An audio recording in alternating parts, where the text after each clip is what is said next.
اعوذ باللہ من الشیطان الرجیم، بسم اللہ الرحمن الرحیم۔ طلسمات پر بحث جاری ہے، اور بہت سارے حضرات نے جاسوسی ناول میں یا سراغ رسانی کے ناول میں، خود اشتاق احمد نے بھی طلسمات اور سحریات ان کو داخل کیا ہے۔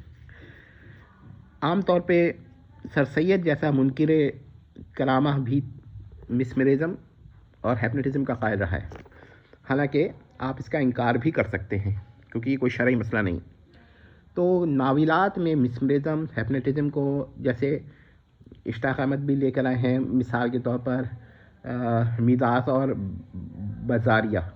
اچھا، اب یہاں پر میں یہ بتا دوں کہ یہ برازیہ نہیں ہے، برازیہ کا معنی بڑا گندا اور گھٹیا ہے، تو یہ بزاریہ ہے۔ اور خود اشتاق احمد نے جو پریفیس لکھا ہے اس میں بزاریہ کا لفظ ہے، برازیہ کا نہیں۔ تو برازیہ یہ غلطی ہو گئی ہے، لوگوں نے اس کو شاید بزاریہ کو زیادہ برا سمجھا اور برازیہ کا معنی نہیں سمجھا، تو انہوں نے یہ گندا لفظ بدل دیا، بزاریہ کو برازیہ کر دیا۔ حالانکہ بزاریہ سے بازاریت مراد نہیں ہے جو بازار کی جانب منسوب ہو، بلکہ یہ ایک مطلب غلط معنی میں، یہ صحیح معنی میں بھی استعمال ہو سکتا ہے۔ تو یہ انہوں نے بزاریہ ہی لکھا تھا، ہمیں بھی اتنا تو ہمیں بھی اندازہ ہے اشتاق احمد کو پڑھ کے کہ وہ اتنا گندا لفظ استعمال نہیں کر سکتے جو برازیہ کا ہے۔ اور اگر کسی کو نہ ہے تو وہ یا ہٹا دے اور جو ہائے مربوطہ ہے وہ ہٹا دے، تو دیکھیے کتنا گندا لفظ بنتا ہے۔ تو لیکن اس میں ہیپنوٹزم کا ذکر ہے اور شو کی کامیاب ہو جاتے ہیں۔ انسپکٹر جمشید اور کامران مرزا کی ٹیم میں یا ان کی ٹیم سے ناکام ہو جاتی ہیں۔ بہرحال ناول تو بہت اچھا ہے، لیکن ہیپنوٹزم کی وجہ سے ناکام ہو گیا۔ ناکام تو نہیں ہو گیا، بلکہ ہم کہیں گے کہ وہ لطف ہمیں نہیں آیا۔ اسی طرح ایک ناول اور ہے جس کے اندر ہیپنوٹزم کا ذکر ہے، اور وہ بھی کیا کہتے ہیں، انسپکٹر جمشید جو تھے انہوں نے آخر میں ہیپنوٹزم کو قابو کر لیا، ورنہ کوئی اور قابو نہیں کر سکا تھا۔ تو یہ بہت ہی خطرناک بات ہے کہ ناولز کا انجام یہ ہو۔ اگرچہ وہ ناول بھی بہت لوگوں کو پسند آیا ہے، یہ بات نہیں ہے، مگر ہمارے اصول و قواعد کے مطابق ہیپنوٹزم کو ہونے نہیں چاہیے ناول میں۔ اور بھی ایسے خون کا خواب غالباً ایک ناول ہے یا ایسے ہی کوئی ہے، تو اس میں بھی یہ چیز ہے، کیا کہتے ہیں، یہ ہیپنوٹزم کا کچھ ذکر ہے، تو یہ ہیپنوٹزم تو نہیں ہونی چاہیے۔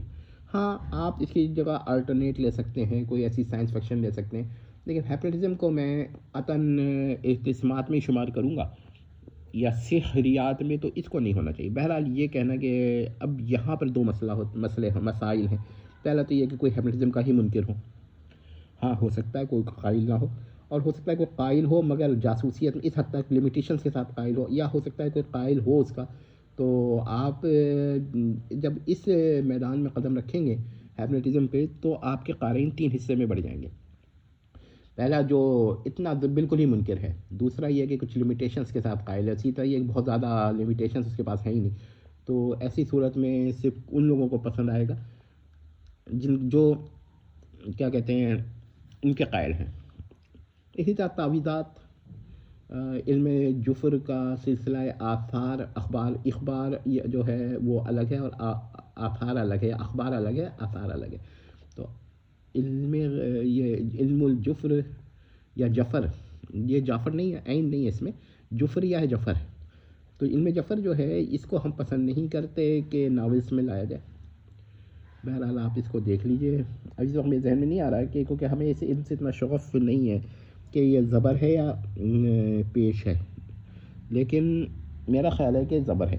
تو علم جفر جو ہے یہ اس کو جعفر نہیں پڑھنا چاہیے کیونکہ عین نہیں ہے اس کے اندر۔ تو یہ ایک ایسا علم ہے جو کیا کہتے ہیں اس کے تعویذات ہوتی ہیں، اور بعض اس کے سلسلہ اخبار میں کہ آپ جو ہے نا حساب لگا کر یہ بتا سکتے ہیں، ایسٹرولوجی یا علم رمل کی طرح، جو سینٹری شاید کہتے ہیں کہ اس کی طرح کہ بھئی ایسا کیا جا سکتا ہے کہ آپ سوالات کے جواب حاصل کر لیں۔ لیکن پلیز ناولز میں یہ چیز داخل نہ کریں۔ جاسوسی ناول میں یہ اگر آپ داخل کریں گے تو ناول اتفاقات کی طرف مڑ جائے گا اور ایسے علوم کی طرف مڑ جائے گا جس کو حل کرنا آسان نہیں ہوگا۔ تو اس کو ہم جاسوسی اور سراغ رسانی کا ناول تو نہیں کہہ سکتے۔ ہاں، انٹرٹیننگ ہو سکتا ہے، تھرل ہو سکتا ہے، لیکن ڈیٹیکٹیو ناول بھی نہیں ہوگا، کرائم پروسیجرل ناول بھی نہیں ہوگا، اور نہ کیا کہتے ہیں کورٹ روم ناول ہوگا، اور نہ کیا کہتے ہیں اسپائی ناول ہوگا. لیکن بہرحال کچھ لوگ اس طرف بھی چلے آتے ہیں. ہاں فکشن اگر جائز ہو سکتا ہے، یعنی الاؤڈ ہے، پرمیٹڈ ہے، تو یہ باتیں بھی پرمیٹڈ ہیں، مگر پیور تو نہیں رہا نا. بہرحال ہمارا جو ناولس کا بارے میں بحث ہے وہ پیور ڈیٹیکٹیو ہے، پیور اسپائی ناولس پر ہے. تو اس پر آپ اجتناب کیجئے، کم سے کم اس حد تک اجتناب کیجئے کہ 100% میں نہیں کہتا، کچھ آپ لا سکتے، لیکن اس حد تک آپ اجتناب کیجئے کہ سلوشنز جو ہے نا اس میں افیکٹ نہ پڑے. جرم اس کے تحت ہو سکتا ہے، لیکن سلوشنز میں اس کا کیا کہتے ہیں کردار نہیں ہونا چاہیے. بہرحال یہ میری ایک رائے ہے، آپ لوگ بھی غور کر لیجیے گا.